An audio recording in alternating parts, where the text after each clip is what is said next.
तर बीएसएफचे डीजी दलजीत चौधरी गृहमंत्री अमित शहा यांची भेट घेणार आहेत। गृहमंत्री अमित शहांच्या निवासस्थानी ही भेट होणार आहे।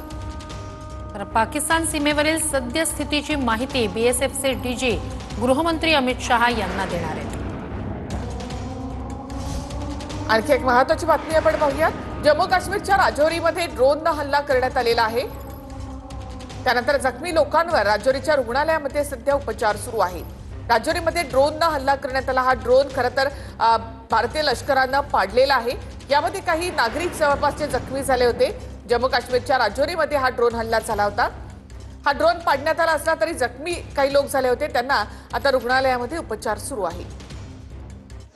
जम्मू काश्मीरमधल्या राजौरीमधल्या एका रुग्णालयामध्ये मी उभा आहे आणि पाकिस्तानच्या हद्दीतून जम्मू काश्मीरला लगत बॉर्डरला जवळची जी काही गावं आहेत, शहर आहेत, त्या भागामध्ये मोठ्या प्रमाणामध्ये शेलिंग म्हणजेच तोफगोळे टाकले जात आहेत। त्याचबरोबर ड्रोनच्या माध्यमातून हल्ले केले जात आहेत आणि रात्री काही प्रमाणामध्ये इथे मोठ्या प्रमाणात राजौरी भागातल्या शेलिंग म्हणजे तोफगोळे पडलेले होते। त्याचबरोबर पूंछमध्ये जे राजौरीच्या अगदी बाजूचा जिल्हा आहे तिथे सुद्धा मोठ्या प्रमाणामध्ये वस्तीवरती शेलिंग आणि तोफगोळ्यांचा मारा करण्यात आलेला आहे। पाकिस्तान माजुरडेपणा करत मुद्दामहून या सगळ्या गोष्टी करतंय, कारण युद्धाची अधिकृत घोषणा पाकिस्तानने केलेली नव्हती किंवा भारताकडून सुद्धा तशा पद्धतीची घोषणा करण्यात आलेली नव्हती। मात्र युद्धाची घोषणा झालेली नसताना सुद्धा पाकिस्तानकडून सलग तिसऱ्यांदा ते चौथ्यांदा अशा पद्धतीचे हल्ले बॉर्डर नजीकची जी काही गावं आहेत, शहर आहेत, तिथे करण्याचा प्रयत्न होतो। आणि आता आपण पाहतोय या भागामध्ये म्हणजे राजौरीमध्ये ज्या आसपासच्या गावामध्ये शेलिंग पडलेलं होतं किंवा तोफगोळ्यांचा मारा झालेला होता, तिथे काही लोक जखमी झालेले होते, त्यांना सुरक्षित ठिकाणी हलवण्यात आलेलं आहे। त्यांच्यावरती उपचार सुरू आहेत। पूंछमध्ये सर्वाधिक नुकसान झालेलं आहे। तिथल्या जवळपास 13 ते 14 जणांचा मृत्यू झालेला आहे। रात्री सुद्धा जे शेलिंगचा मारा झाला